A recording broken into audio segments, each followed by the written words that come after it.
Olá, amigos, boa tarde. Estamos começando mais um Ponto a Ponto.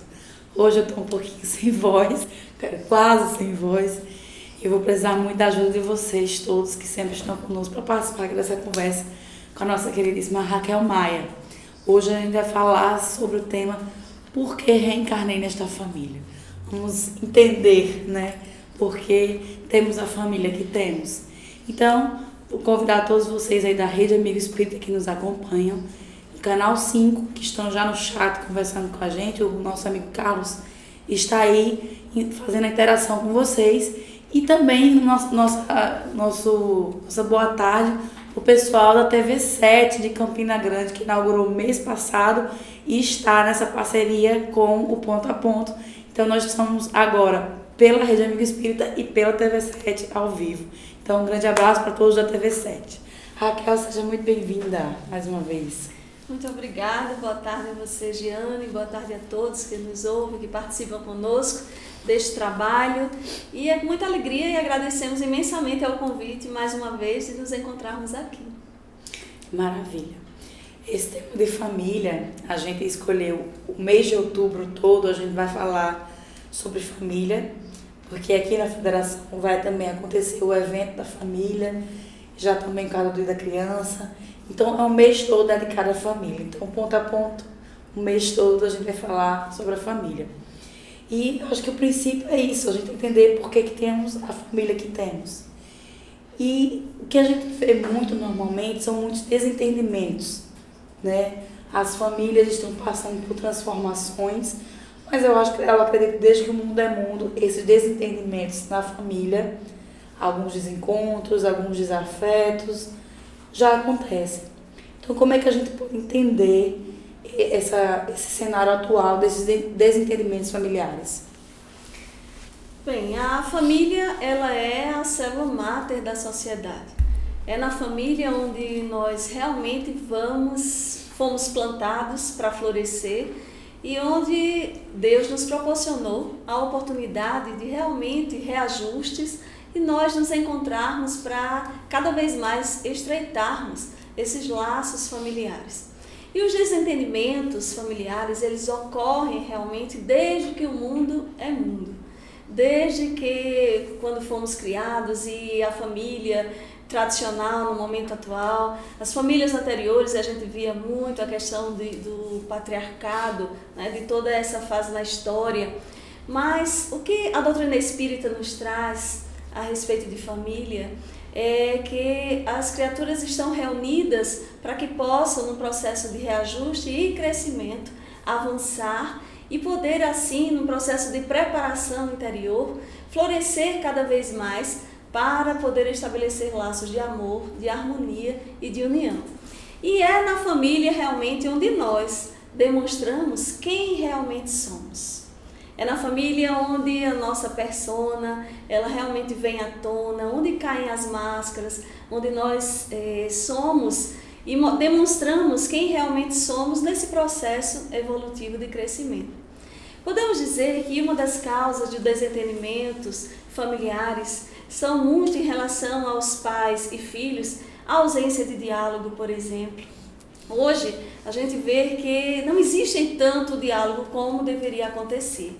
O que acontece hoje, até mesmo as famílias quando se reúnem, vão a um restaurante para uma celebração, cada um pega o seu aparelho celular, se a gente não tiver cuidado, fica todo mundo ali teclando e ninguém se fala, ninguém se olha, se entreolha, se cumprimenta. Outra questão que a doutrina espírita explica é, por exemplo, o ego exacerbado cada vez mais do ser, num processo de egocentrismo onde se diz ter tantos amigos, mas na realidade não são amigos, mas são mesmo momentos em que os próprios seres eles estão isolados num processo de introspecção e não conseguem nem dialogar, pais e filhos, e esse ego exacerbado faz com que os próprios filhos eles se enclausurem. E às vezes a gente consegue perceber também, pelo próprio momento que a juventude passa hoje, de insegurança, de cada vez mais saindo mais tardiamente de casa, né? Na busca que a gente sabe, antigamente os filhos casavam bem mais cedo, né? Tinham uma responsabilidade familiar muito mais jovem. Os meus avós, por exemplo, tiveram 12, 14 filhos. Eu já fiquei na linha dos 3 filhos, mas também casei bem mais cedo. E hoje a gente vê que na juventude, cerca de jovens, eles chegam até 30, 35 anos e ainda estão dentro do grupo familiar. Então isso gera muito mais desentendimentos, é preciso uma compreensão muito grande e os pais precisam impor limites para que possam realmente começar a demonstrar o que deve acontecer. E outra causa interessante dos desentendimentos também, Giane, ainda é a ausência de uma base religiosa. A religião, ela faz com que realmente nós entendamos o endereço de Deus, a busca de entender o Criador, a inteligência suprema, a causa primária de todas as coisas. E é por isso que a doutrina espírita, ela traz nessa conjuntura de trazer o estudo desde a infância até a juventude, no processo de evangelização infanto-juvenil, demonstra aos seres de como realmente se portar diante da vida, diante da família, no respeito aos pais, no honrar pai e mãe, trazendo as bases sólidas que a religião consegue dar. E o Espiritismo traz isso para a gente. E mostrando mais ainda o ser buscar a religiosidade, que também independe de religião, nós sabemos disso, né? Então, Allan Kardec traz no Evangelho segundo o Espiritismo, por exemplo, no capítulo 14, no honrar a pai e mãe, que existe a parentela espiritual e a parentela corporal. E é muito importante que nós entendamos isso, porque ele nos diz, os laços que estabelecem, os laços de sangue, eles não estabelecem necessariamente os laços espirituais, porque o corpo procede do corpo, mas o espírito não procede do espírito. E existem, portanto, 2 tipos de família. As famílias ligadas pelo grau de parentesco, consanguinidade, que são os laços, né, corporais, e as famílias ligadas pelos laços espirituais, que são aquelas que nós sabemos que muitos filhos nossos, inclusive, às vezes têm problemas conosco, mas na família do vizinho ele se dá muito bem, é muito ligado a um familiar, ou uma tia, ou um colega, uma mãe de um colega, e às vezes até a juventude questiona, por que eu não nasci naquela família e nasci nesta? E a doutrina espírita vem a explicar os laços de família pelos laços espirituais, mas que se nós fomos plantados naquele lar, os pais têm o dever de orientar, de educar, de demonstrar realmente o que eles precisam a viver para que possam compreender e terem na vida, né, uma ascensão, uma evolução, tanto pessoal como profissional e como ser espiritual que somos, espíritos imortais. Só lembrando a vocês que estão em casa nos assistindo, quem está na Rede Amigo Espírita pode interagir com a gente pelo chat da Rede Amigo Espírita, mas quem estiver nos vendo pela TV 7 pode mandar para o WhatsApp, a gente está aqui do meu lado, que é o 988401055. 988401055. Carlos, por favor, coloca aí na tela para o pessoal ver, ok? Então, dando continuidade à nossa conversa, como é que para que a gente possa entender como é feito esse planejamento reencarnatório, que tem planejamento familiar também, né? Que é escolher o seio familiar que vai receber. Como é feito todo esse planejamento da espiritualidade? A doutrina espírita, ela nos explica que somos, sim, espíritos imortais e que estamos sempre na vida, ora no corpo físico, ora no plano espiritual. E que a base para que nós possamos realmente evoluir e a finalidade da encarnação é a perfeição, como os Espíritos nos dizem no Livro dos Espíritos. E é necessário, então, que este planejamento familiar ele ocorre sim no mundo espiritual. Nós vamos ver, por exemplo, quando foi perguntado a Emmanuel no livro Consolador, na questão 175, se o Instituto da Família, ele acontece, este planejamento espiritual, no mundo espiritual, para se projetar na Terra. E Emmanuel traz muito bem que sim, que as origens sagradas da família, ela tem realmente essa base no mundo espiritual.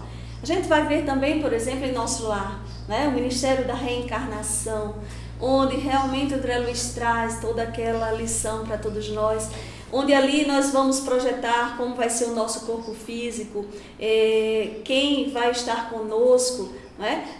Nesse planejamento que é importante para quando nós cheguemos aqui na Terra, realmente possamos exercer o nosso papel de maternidade, de paternidade e enquanto filhos. Mas também, o que nós vemos nos dias atuais é o grande exercício do livre-arbítrio. Porque Deus nos criou, né, da sua imagem e semelhança, mas nos dotou sim do uso da razão. E nós muitas vezes falhamos no nosso planejamento e usamos o livre-arbítrio. E o que queremos dizer? No sentido de, nós aqui ao chegarmos, nós poderemos achar que não mais queremos ter 4 filhos, 2 filhos e até deixarmos de ter algum filho. E o que é que a gente vê para que a própria sociedade hoje, que nós vamos perceber, os estudos analisam que as famílias só querem ter um filho, 1,2 filhos. Quando antigamente vinham 20, não é? 25, as famílias tinham esses filhos. Então, como haver o processo reencarnatório se as próprias famílias hoje não querem mais ter filhos? Obviamente, isso há uma reprogramação no mundo espiritual. Então, a gente sabe que o que está acontecendo hoje na sociedade é justamente as criaturas que querem ter filhos e que não conseguem ter, elas fazerem programação de reprodução assistida e querem ter um filho e vem 4, vem 3, vem 6. Por que isso acontece? Obviamente pela permissão divina e porque tantas pessoas não conseguiram, por exemplo, dar a chance de vir à luz alguém a um ser. Então, muitos precisam vir à Terra. E o que a gente vê também é nas classes sociais mais carentes, né? Onde assim, há uma liberação, vamos dizer, e o processo reencarnatório é mais liberado nesse sentido e os seres vêm lá. Porque a gente sabe que na programação, como o próprio Emmanuel nos fala, no Caminho da Luz, na população da Terra, cerca de 6 vezes mais a população espiritual. Então hoje a gente está falando na ordem de mais de 7 bilhões, né? Quase 7,5 bilhões de pessoas na Terra. Então imagine no mundo espiritual, cerca de 42 bilhões. Então precisam também para esse processo reencarnatório. E como vir? Se as criaturas estão se fechando, né, à perpetuação da espécie. Então, vem de diversas formas. Há esse planejamento em muitas famílias que sim se planejam e vêm à Terra e conseguem dar continuidade ao seu processo reencarnatório, mas há aqueles que não, a própria espiritualidade consegue trazer dessa forma. E aí a gente sabe que vem em famílias muito mais carentes, que às vezes até a gente pensa, mas como? Alguém lá com 6, com 10 filhos, né? E outras pessoas querendo e não conseguem. Mas tudo isso tem uma razão de ser. O mais importante é, se nós realmente, como planejamos com a nossa família, nós precisamos no exercício do amor, cada vez mais. Na união, na fraternidade, nas bases do Evangelho de Jesus, para que a gente consiga realmente manter uma sociedade melhor. Porque é bem verdade, uma família unida, uma família ajustada, com certeza nós vamos ter homens de bem, cidadãos de bem, uma sociedade melhor, que possa até ter a condição de dirigir países, né, órgãos e tudo que a gente vê na sociedade. A gente já tem algumas interações aqui. A Tatiana diz o seguinte: eu queria perguntar, o que se pode fazer quando não se tem uma cumplicidade ou afinidade na família? O que fazer para não adoecer emocionalmente? Realmente nós vemos hoje o quanto, né, as questões emocionais, o fator psicológico dos seres, eles conseguem realmente vir à tona e desentendimentos e desajustes na área familiar. O que a doutrina espírita explica, e também Joana de Ângeles, né, toda a sua coleção psicológica, primeiro a busca de conhecer a si mesmo. De realmente nós descobrirmos que nós precisamos mudar a nós mesmos, não ao outro.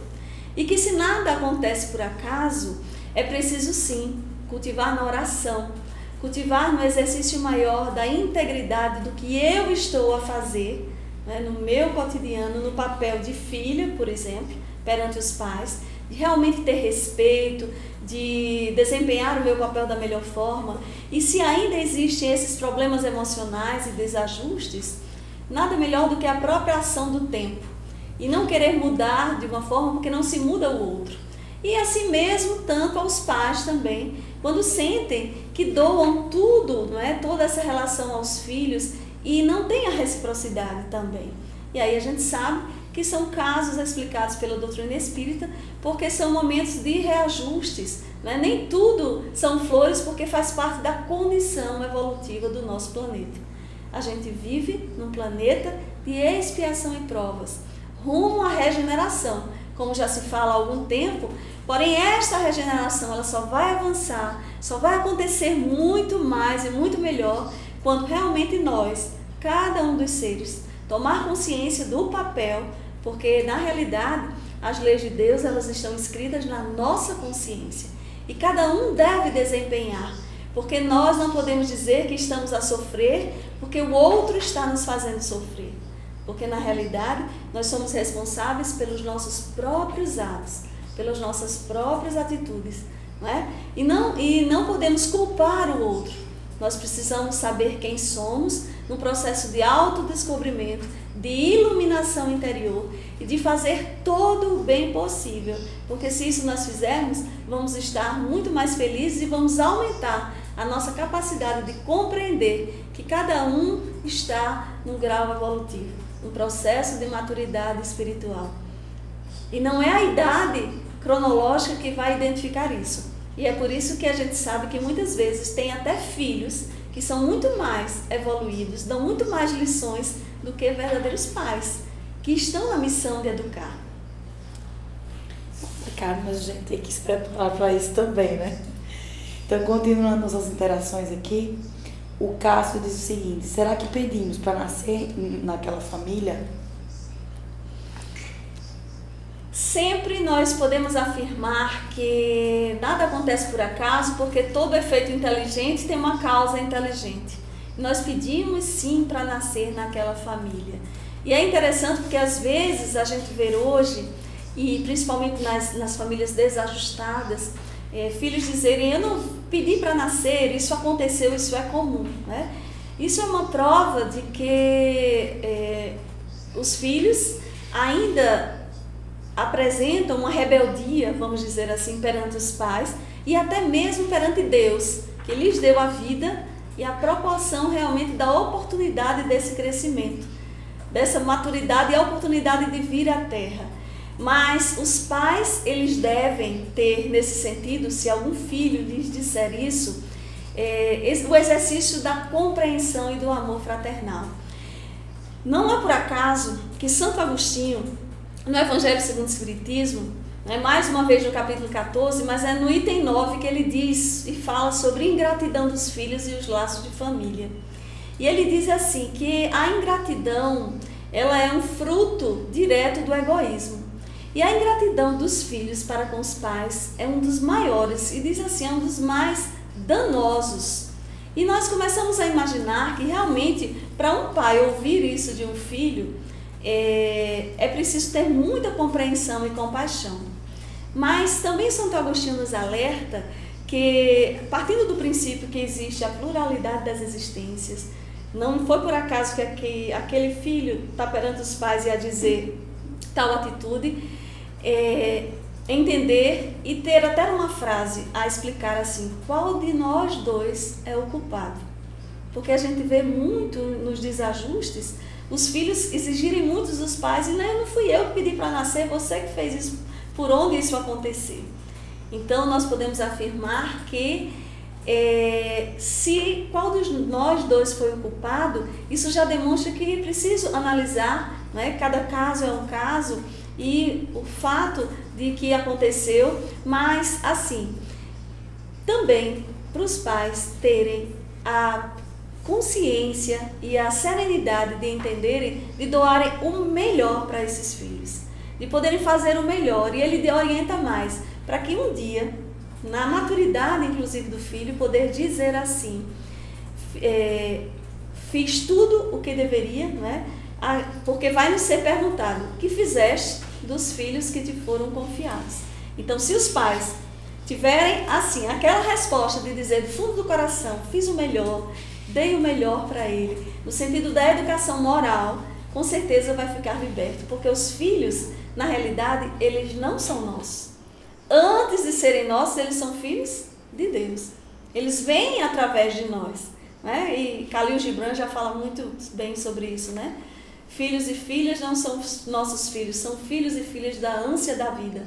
E é nesse esclarecimento que a gente começa a compreender que a doutrina espírita vem mostrar as bases familiares, de que as leis de Deus estão escritas na nossa consciência, de que se um filho ele age de forma tão rebelde assim, tenhamos paciência, serenidade e possamos distender cada vez mais esses laços de família, apertando-os com muito amor. A Cécia perguntou como de fato é feito o planejamento. Se senta lá no plano espiritual, se conversa todo mundo e se faz um arranjo familiar. Ela quer saber de fato como é o processo.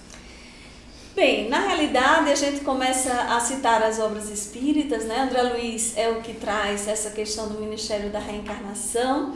E é bom a gente fazer uma leitura muito grande de toda essa série e nós imaginamos que seja assim, de nós realmente estarmos, né, diante, porque a gente sabe que nós aprendemos, os pais quando eles estão juntos, né, numa união da família, para que haja realmente a vinda de um ser, eles começam a ter toda aquela visita, né, da constelação familiar, vamos chamar assim, como Joana de Ângeles nos diz. Então, como há essa visita, também no mundo espiritual, nós sentamos e realmente começamos a mostrar, a esclarecer como vai ser a nossa vida. Porém, o que é o mais interessante é porque pelo berço onde chegamos e pelo esquecimento do passado, quando chegamos aqui na Terra, nós, não só pelo fato do esquecer, que é importante para o espírito, né? Para quê? Porque se a gente fosse lembrar, imaginando, por exemplo, um desafeto, né? Um desafeto que houve entre dois seres e que se matam e daqui vem para a Terra e vem como filho e como mãe, imagine, é preciso uma ligação muito grande e um amor absoluto para poder ter essa interação, né? Mas realmente esse procedimento, ora, se a gente vê na Terra, aqui, nas organizações, a necessidade do planejamento, de sentar-se, de anotar, de registrar, de o que o chefe de família vai fazer, ou se for numa organização, o chefe de uma empresa, o dirigente, o caixa vai fazer tal atribuição, imaginemos realmente no mundo espiritual, né, em relação ao papel do pai, o papel do filho,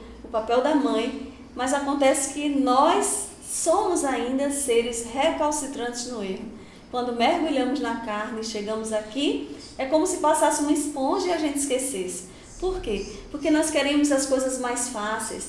Nós queremos hoje, não é, uma vida mais livre, liberta. A juventude hoje busca uma liberdade em que a gente sabe que é preciso ter limites, né? E isso sempre aconteceu. Porém, hoje, como nós temos o maior acesso, que é o acesso à era da informação, de uma forma ou de outra, em todas as classes sociais, a gente sabe das coisas instantaneamente, o que acontece aqui ou do outro lado do mundo, isso nos faz ainda vir à tona mais ainda a rebeldia do impulso, né? do instinto de conservação que nós temos e da nossa impulsividade de seres imperfeitos, porque como nos diz Allan Kardec, não é? Na escala espírita, nós fazemos parte de 3 grandes ordens e 10 classes.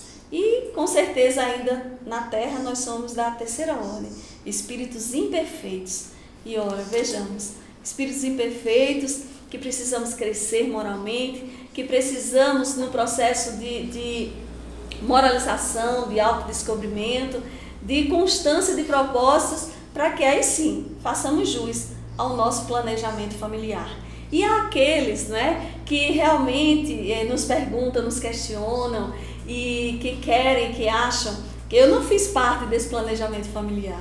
Tenhamos a certeza que fizemos. Agora, se nós realmente amarmos incondicionalmente exercermos a aceitação incondicional do outro, num processo que se chama alteridade hoje. Não é autoridade apenas, mas é a alteridade, que é a nova ética de relacionamento, que faz com que nós possamos viver com o outro, conviver com as diferenças, aceitando a todos sem preconceitos, não inviabilizando o diálogo e, acima de tudo, imaginando que somos um ser bio, psico, social, espiritual, que estamos aqui na Terra para crescer, para aprender e para nos amar.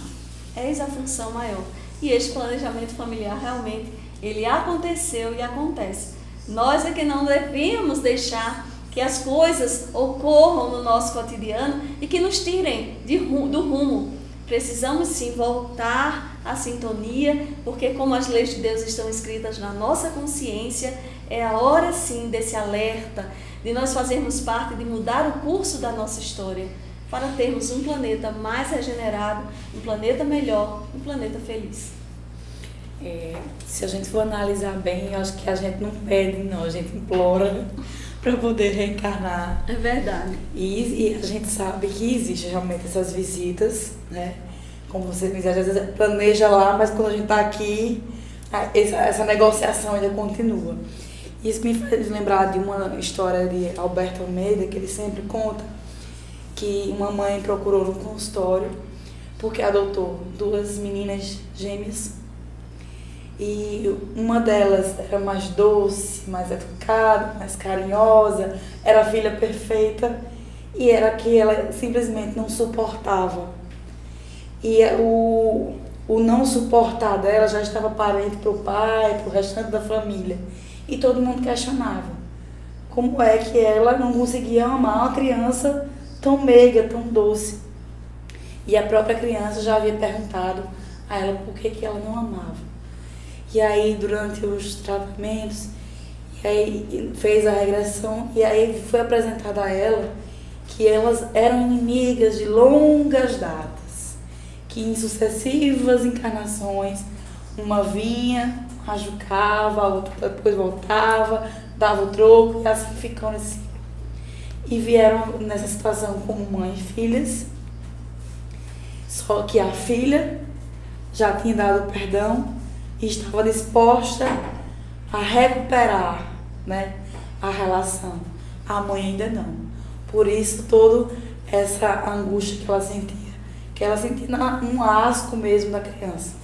E aí o trabalho dela para exercitar o amor, para perdoar, porque por mais que ela procurasse, não existiam motivos nessa vida, mas em outras, né? Exatamente, e não por acaso que Allan Kardec nos traz muito bem, né, em relação ao sofrimento, causas atuais e causas anteriores das aflições.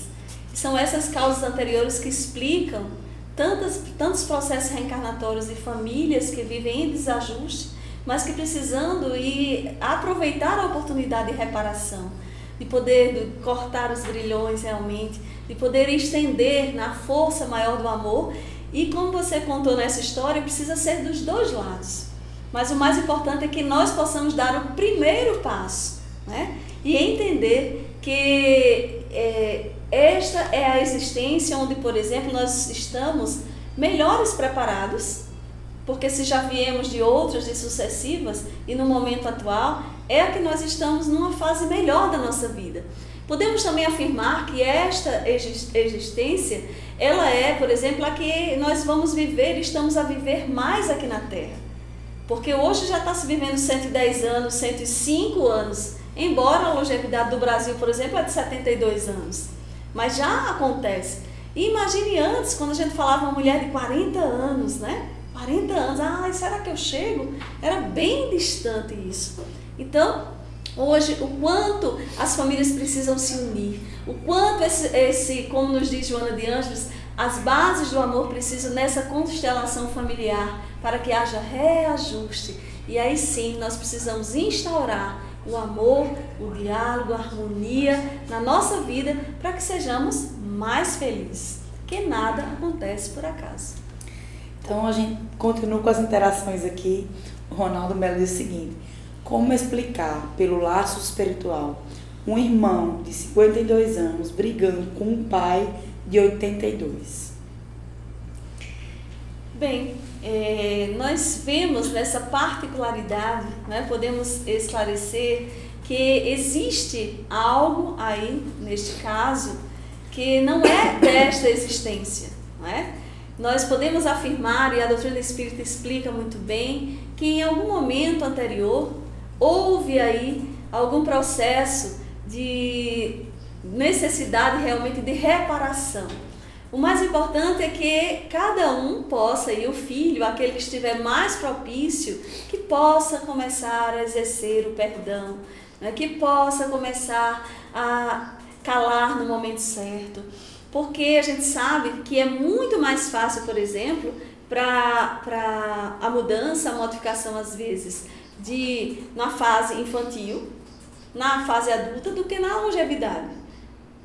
Não é assim? Até mesmo a árvore. Se uma árvore ela começa ainda é fase de semente, aí vai começar arbusto para poder a partir daí ser árvore, né? A gente começar a perceber esse crescimento e o quanto pode ser modificado, por exemplo. Então é mais fácil para que o irmão, o filho, poder ter uma compreensão. Agora, a causa que aconteceu tem uma longa história aí por trás de tudo isso. E os romances espíritas estão totalmente detalhados. A gente vê, por exemplo, Manuel Filomeno de Miranda também traz vários casos que nos relatam de fatos de reencarnação, questões espirituais.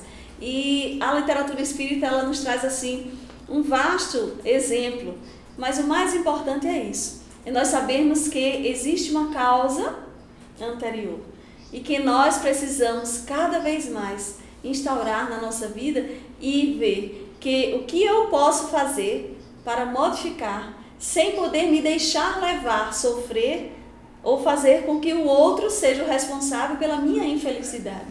Não é assim. E a doutrina espírita vem muito bem a nos ensinar isso, não é? Vem tirar o véu da letra que mata, vem esclarecer de uma forma lógica, de uma forma perene, e na ótica de Jesus, a nos dizer, não é, que a reencarnação é o verdadeiro processo, o maior processo seria a representação do perdão de Deus para cada um de nós. Porque é claro, é bem verdade que Deus assim não é um ser que vai estar castigando e perdoando ou punindo. Mas é a lei universal da reencarnação, essa lei, que vem então demonstrar que é uma oportunidade a mais que Deus está nos dando para essa reconciliação. E aí Jesus nos traz muito bem: reconcilia-te com o teu adversário enquanto estás a caminho com ele. Então estar a caminho com ele é estar na família ainda convivendo, porque a gente vê, por exemplo, tantas famílias que vivem a duelar-se, né, não se entenderem, e nos instantes finais, se um pai está no leito de morte, o filho quer ir lá correndo, né, para chegar lá e até pedir perdão, só pelo fato de saber que ele vai embora. E a gente sabe que na doutrina espírita isso é importante, mas a vida vai continuar, porque ele está ali, né, dando o perdão ou não, como a gente sabe que em muitos casos ali o pai, e num processo de comoção ou mesmo de rebeldia, também não perdoa, e aquilo continua. E é por isso que muitas vezes é preciso um novo reencontro, e vem ainda nessas bases, como nós vemos aí do exemplo, para que possa na continuidade da vida. Então, a doutrina espírita diz: aproveitemos o dia de hoje, é o mais importante das nossas vidas, e que cada um possa fazer a sua parte, porque se isso fizermos, iremos sim, né, demonstrar no nosso interior e florescer, e com certeza tornar a nossa família mais harmoniosa, mais nas bases do amor universal. A gente tem duas perguntas que são bem similares, então eu vou ler as duas. A primeira da Célia Bragança, que diz o seguinte: mas quando eles fazem isso, quando o pai, por exemplo, é um totalmente transviado e pensa que vai para o céu ou que está salvo do sofrimento, o que pode acontecer para os filhos mostrarem para os pais o melhor caminho? Só a prece? E a Tatiana pergunta o seguinte: o que devemos fazer de forma prática para orientar aqueles familiares que têm uma visão mais limitada das coisas, ter paciência é o principal, né? Mas como devemos orientar? Então, eu acho que as duas aí perguntam como orientar um familiar que tem uma conduta, um pensamento um pouco fora do ideal, né? Assim. Vejam que nós começamos a observar que pelas perguntas, na ordem cronológica, seriam os pais a orientar os filhos. Aí nós vemos o caso em que o próprio pai, né, como foi relatado aí, imagina até que vai para o céu e que não tem condições ainda, né, como você perguntou, tem atitudes totalmente não condizentes, né, com, vamos dizer, as leis de Deus e da forma que é perguntado aí, e se só a prece. A prece é um grande antídoto que nos faz compreender que Jesus muito bem, né, orientou a respeito de, para cada um de nós individualmente, que nós deveríamos vigiar e orar a todo momento para não cairmos em tentações.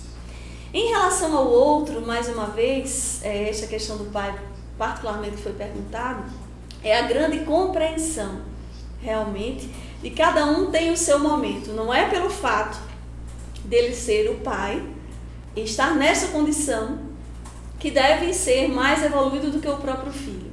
O que mais a gente precisa é saber que não podemos e não devemos achar que esta criatura não vai chegar um dia em que ela vá despertar.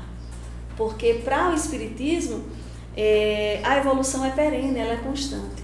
Muitos espíritos, nem mesmo no núcleo familiar, eles não conseguem se despertar. Eles partem para o outro lado da vida, precisam ainda voltar para que possam até mesmo sofrer e penar e compreender pela função da própria dor, através do remorso, como nos diz Allan Kardec no Código Penal da Vida Futura, né, para que consigamos as bases da alma realmente buscar ser feliz, é necessário o arrependimento, a expiação e a reparação.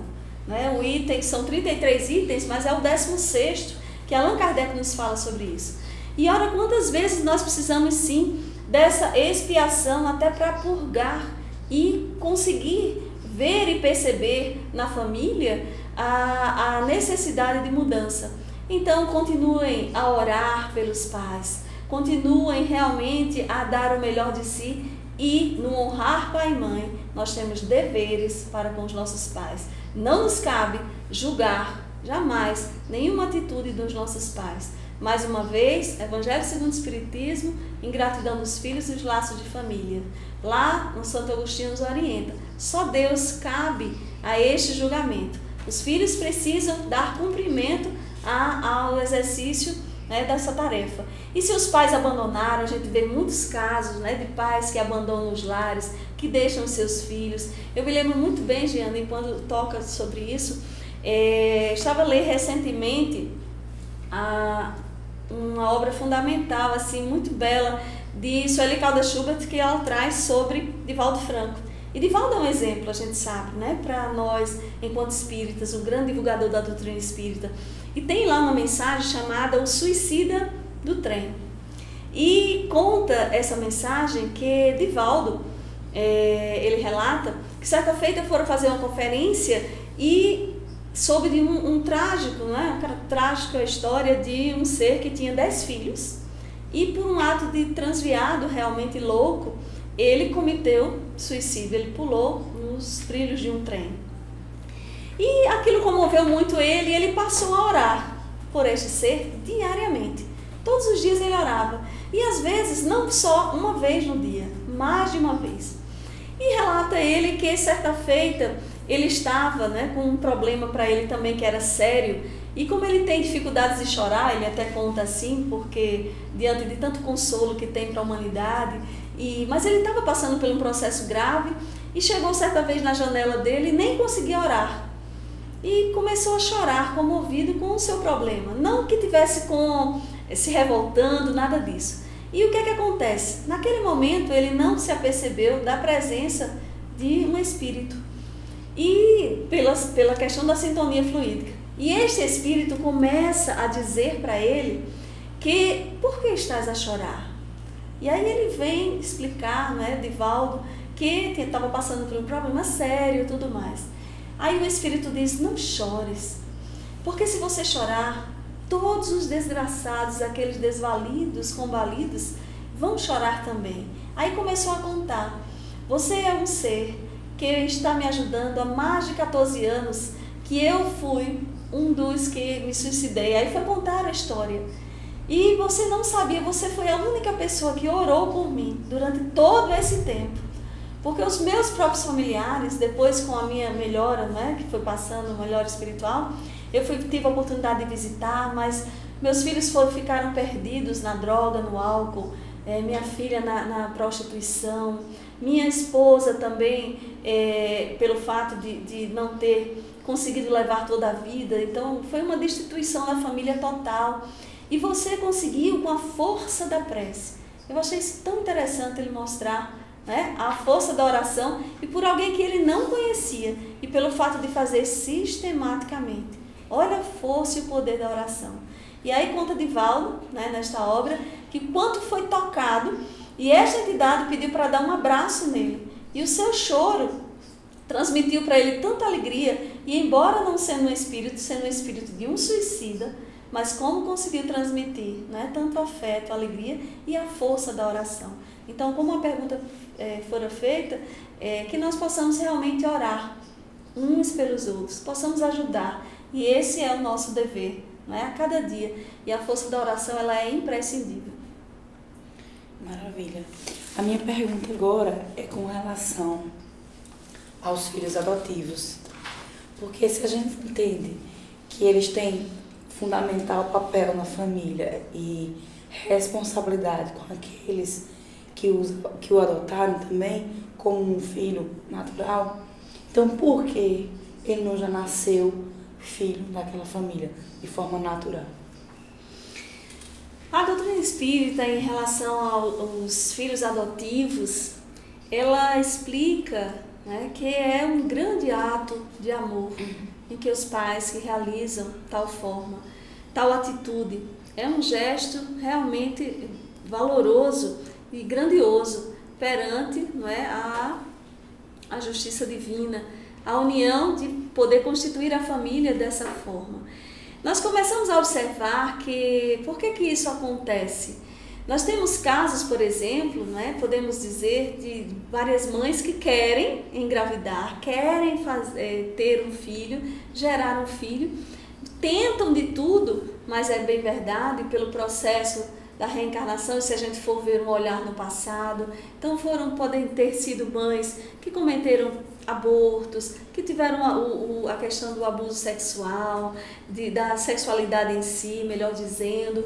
Então, tudo isso, né, impedindo-lhe na situação atual e passar por essa prova mesmo de não conseguir gerar um filho. Então, ela vem a adotar. Mas também tem casos, por exemplo, como eu conheço, de uma mãe que tentara com o pai, né, a família, muito e não conseguiram, e após adotarem, né, meses depois, tempos depois, virem a engravidar. E o que é mais interessante é que a afinidade maior e a parecência física, inclusive, desta família, é mais do filho adotivo do que do próprio filho biológico. Então tem diversos casos, né, que acontecem. Outro caso também que a doutrina espírita explica é pelo fato também da desistência de muitos espíritos que são espíritos que vêm reencarnar e que pelos temores e receios das provas que vão passar, eles podem sim desistir. E aí por isso que as mães engravidam e perdem, né? Tem vários casos dessa forma assim. E aí a gente começa a perceber que nesta analogia, pelo fato de a forma que é feita para que aquela família se una, é para que ela tenha mais ainda essa demonstração, né, pelas vias da adoção, e que poderia ter vindo de forma natural. Mas são vários casos que se explicam. E nós estamos vendo hoje, numa sociedade atual, o quanto a adoção ela é precisa, é necessária, né, para que aconteça. Porque os pais, ou muitos, só querem adotar bebês, ou de olhos azuis, a gente sabe, né? E o quanto vir na Terra, né, seres que já são maiores, que são de origem de cor negra, né, da raça negra. Então tudo isso a gente consegue perceber que é necessário que as pessoas, as criaturas vejam como um grande ato de amor. Então são formas e vias também que a própria espiritualidade intui para que os seres possam conseguir, no planejamento familiar, na forma da adoção, ter aquela chance de volta. Aquele que eu deixei lá fora anteriormente, eu poder, pelas vias do coração, porque o amor é o mesmo, é único. E como as mães que são adotivas dizem, que às vezes têm filhos biológicos e filhos adotivos, não tem distinção, né? E é um grande ato de amor. Com relação a isso, você falando da semelhança, eu sou filha adotiva, mas todo mundo diz que eu sou a cara da minha mãe. Existe isso também. Né? Existe, eu conheço uma família que é assim. E com relação a adotar crianças mais velhas, outro dia estava conversando comigo, dizendo que existem pesquisas que as pessoas normalmente não querem adotar crianças mais velhas porque acham que já tem uma certa idade, já tem seus traumas, suas problemáticas, e aí pode não conseguir educar, né, sem grandes transtornos. E algumas pesquisas apontam que, muito pelo contrário, quando a criança ela já tem uma certa idade, ela tem um entendimento maior. Então, ela, diferente do bebê, ela tem a necessidade da família. Então, ela faz por onde ter uma família. Então, acaba sendo uma relação muito mais harmônica, uma adaptação mais fácil do que uma criança bem menor. E até a gente fez um programa alguns meses atrás com a nossa amiga Carol Granja, sim, falando sobre adoção. Recomendo para quem não assistiu que assista, que traz muitas informações e ela traz essas informações do cotidiano. E aí fica um apelo meu para as mulheres, como filha adotiva que sou, porque recentemente acho que todos nós ficamos chocados ao saber que uma mãe teve um bebê e jogou na lixeira. Pelo amor de Deus, se você conseguiu não abortar, levar uma gravidez até o último, pelo amor de Deus, dê para adoção. Mas não faça uma coisa dessa. A gente sabe que a gente não pode julgar, mas eu acho que a gente, antes de qualquer coisa, pensar, se eu não posso, se eu não tenho condições, há quem tenha. Então vamos pensar nessas famílias e jamais pensar uma coisa dessas. Isso é muito importante porque Deus provê, né, todas as nossas necessidades. E se a gente não pode julgar tal atitude de alguém, mas nós podemos combater a causa. Por exemplo, se cada um estiver nesse instante que possa pensar em não abortar, né, e possa pensar que existem dezenas e milhares e centenas de criaturas que querem adotar um bebê, né, que querem ter esse direito à vida, este aconchego, e que as relações familiares elas começam a se reencontrar. E a própria espiritualidade, porque também com a permissão divina, auxilia para que essas crianças possam chegar nos lares e sejam aqueles que são os mais necessários e importantes para o crescimento desse ser, né? Nos orientando, nos intuindo. Então, façamos a nossa parte, como você mesmo falou, para uma sociedade mais justa. Agora eu pergunto uma questão bem delicada para alguns pais ainda hoje, que é a questão da educação sexual dos filhos, né? A gente vê hoje a família tem um novo formato, apesar de há quem queira considerar que família é apenas constituída por homem e mulher, que a gente sabe que não, na realidade não é, que às vezes você tem um amigo que divide um apartamento com você e aquela é a sua família. Então seria restringir um laço afetivo a convenções ideológicas, religiosas. Então, a questão da sexualidade, ela é ainda muito delicada. A gente sabe que os nossos pais, os nossos avós não falavam do assunto. Hoje, se existe uma abertura maior, até porque se necessita mais de uma conversa. Mas como educar seus filhos com relação à sexualidade, para ter uma saúde sexual? Que eu acho que muitos jovens necessitam de uma vida sexual saudável. Esse assunto é muito importante e hoje a doutrina espírita ela traz, né, na sua literatura também, bastante orientações a respeito disso. A gente vê, por exemplo, o próprio Emmanuel trazendo, né, Vida e Sexo, Divaldo Franco, naquela compilação da obra que fora feita, das suas palestras e estudos, Sexo e Consciência, são assuntos assim que nós precisamos abrir muito e dialogar com os nossos jovens. Eu acredito, Giana, que o que nós precisamos é ter abertura para os nossos filhos. Eu tenho 3 filhos e busco muito dialogar com eles a respeito disso. E eu aprendi que, inclusive lendo a literatura espírita, que os pais eles precisam ser confidentes dos seus filhos. Eles precisam buscar, mostrar que nós somos esses seres, né, espirituais, porém a sexualidade faz parte do nosso ser. E falar em sexualidade é a criação realmente, onde ali se fala da própria genética e no sentido de que a gente vai utilizar as nossas potencialidades para cocriação e nos relacionamentos afetivos, que precisam ter muito respeito, que precisam ser dito aos nossos filhos, aos jovens, que eles precisam entender que numa relação sexual, ali vai além de que um processo de um momento, mas que é preciso ter, não é, acima de tudo, ali, a compreensão com quem é aquela outra criatura, o que eu estou a fazer não vem a prejudicar ou vai fazer sofrer alguém, não é?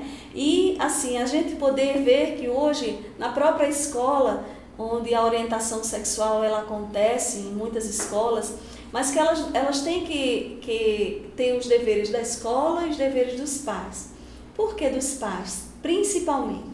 Porque nos pais a gente vai começando, como você falou, a conhecer quem são os nossos filhos, que são diferentes, mesmo as idades. A gente, por exemplo, hoje observa na sociedade a erotização da criança, né, da adolescência, os próprios pais orientando os seus filhos para que eles possam dançar, né, que vestem as crianças com aquela roupa, né,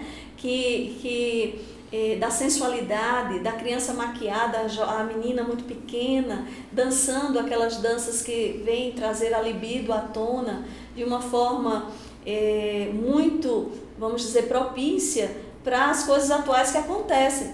E isso é algo que os pais precisam sim dialogar com seus filhos. Então, a orientação sexual ela passa tanto do fato da gente entender que é um processo educacional, que ele ultrapassa as fronteiras, né, do nosso lar e que ele tem que ir em todos os campos, em todos os níveis. E os pais saberem, por exemplo, conhecer quem são os seus amigos, quem são os amigos dos seus filhos, com quem ele está a conviver, porque pelas amizades nós conseguimos identificar como ele está procedendo, né? Pelo fruto se conhece a árvore. Então é importante isso. Então estar muito junto e poder orientar, dialogar, estar numa cumplicidade. Porque se nós deixarmos esse papel para que a escola faça, para que a sociedade faça, a gente vai observar que a gente vai ver muitos desajustes.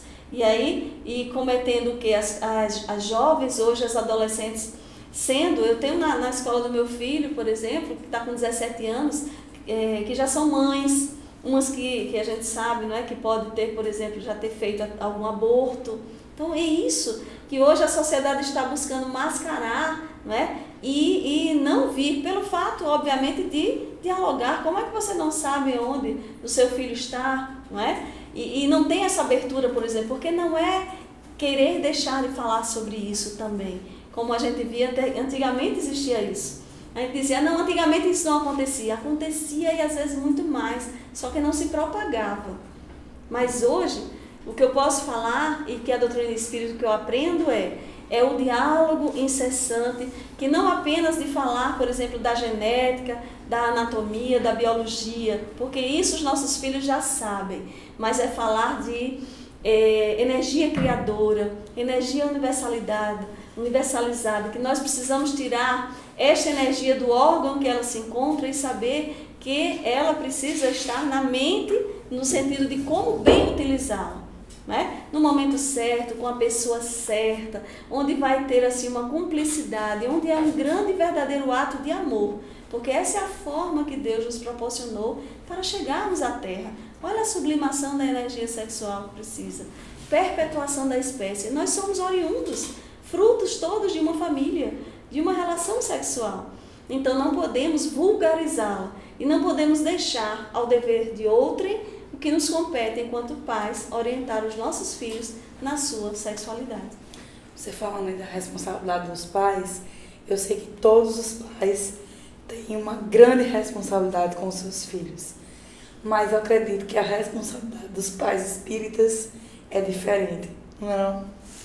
É muito diferente e assim, eu diria que ela é bem mais ampliada pelo fato de nós sabermos, não é, quem realmente somos. Esse conjunto de fatores, né, que nos fazem saber, por exemplo, que não podemos fazer o outro sofrer, de que tudo que acontece à nossa volta é por obra nossa, e que nós temos que realmente proporcionar isso e dizer e orientar os nossos filhos. Mas que não é também nem impondo, nem deixando, dizendo para ele, deixando para amanhã, que nós poderemos também conversar no hoje. Porque hoje a gente sabe que a própria internet, né, as formas de conhecer e saber das coisas. Não tem como a gente dizer assim, eu não sabia, isso não aconteceu. Hoje tudo se sabe. O oráculo, Google, né, como a gente sabe, é um verdadeiro oráculo, que tudo que se pergunta se tem respostas. Agora é preciso assim, naquela linha que o próprio Paulo falava, né, tudo me é lícito, mas nem tudo me convém. Então é preciso ter uma responsabilidade, é preciso ter uma harmonia, é preciso ter um diálogo e achar e saber e dizer aos nossos filhos e jovens que todo ato ele tem uma corresponsabilidade. Nós não podemos omitir isso, não é? E que precisamos arcar com essas consequências. Por isso que para o pai espírita é mais difícil, mas também são individualidades. Nós podemos fazer tudo e eles vão chegar um momento que vão precisar caminhar com os próprios pés, né? E que também tem as suas individualidades. Mas é pelo exemplo. Se no exemplo, se nós realmente mostrarmos isso de uma família equilibrada, não é? No diálogo fraterno, por isso a importância do Evangelho no lar, a gente consegue sim estabelecer uma relação em que nós vamos quebrando as arestas e conseguindo esta forma salutar de utilização bem da energia sexual. E agora a pergunta, por que é que Deus nos confia um filho especial? Esta é uma pergunta tão importante, não é?